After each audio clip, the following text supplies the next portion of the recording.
In the cold, clear waters of the upper river, far from the noise of the world, a story begins. Beneath a carpet of gravel, thousands of tiny eggs lie hidden in the dark. These are salmon eggs, and the life inside them is just waking up. The first to emerge are called alevin, small and still red, carrying the last of their nutrients in a yolk sac attached to their bodies. They do not swim yet, spending their first 5 weeks tucked between stones at the bottom of the river. Then slowly, something changes. They grow and begin to venture out into the open water, and the river that once sheltered them now becomes a test. They are barely 3/4 of an inch long, yet from this point forward, every day is a fight against predators, strong currents, and competition for food. The river takes many of them, and that is simply the way of things. But those that survive their first year become something different, something ready. These fish are called smolt, and though they have never left the river, their bodies are already being built for the ocean. They move in groups as if sensing what is coming, because the river that raised them is no longer enough. Salmon are one of nature's most extraordinary paradoxes. Of the 8 species known to science, 7 come from the Pacific and 1 from the Atlantic. Yet all of them are creatures of 2 worlds, born in freshwater and drawn inevitably to the sea. Fish that follow this path are known as anadromous, meaning they are born in rivers but spend their adult lives in the ocean. The opposite also exists in catadromous fish like the eel, which are born at sea and later migrate to freshwater.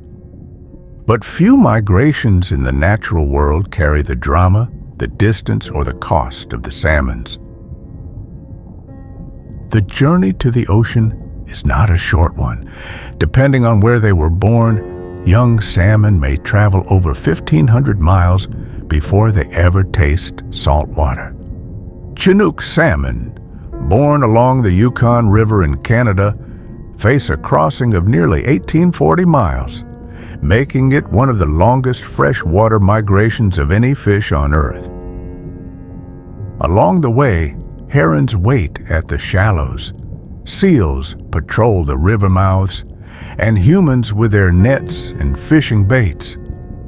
But those that make it through arrive in an entirely different world.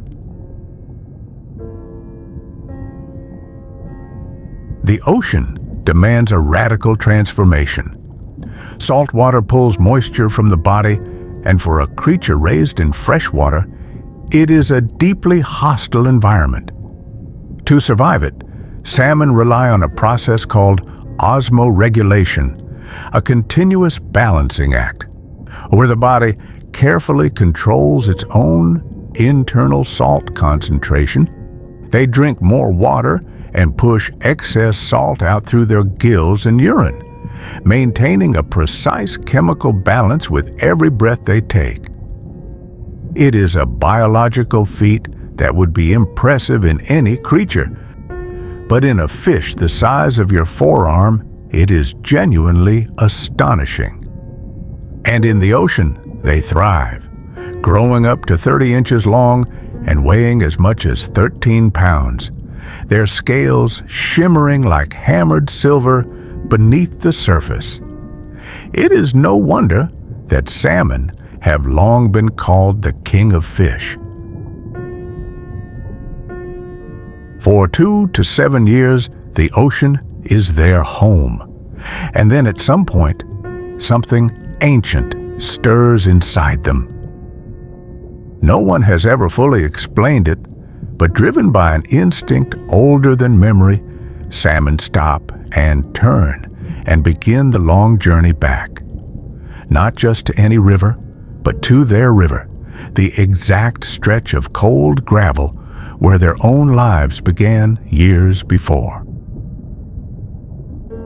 Scientists believe they navigate using the Earth's magnetic field and the unique chemical scent of their birth river, a signature so faint and so specific that only the fish born there could ever recognize it.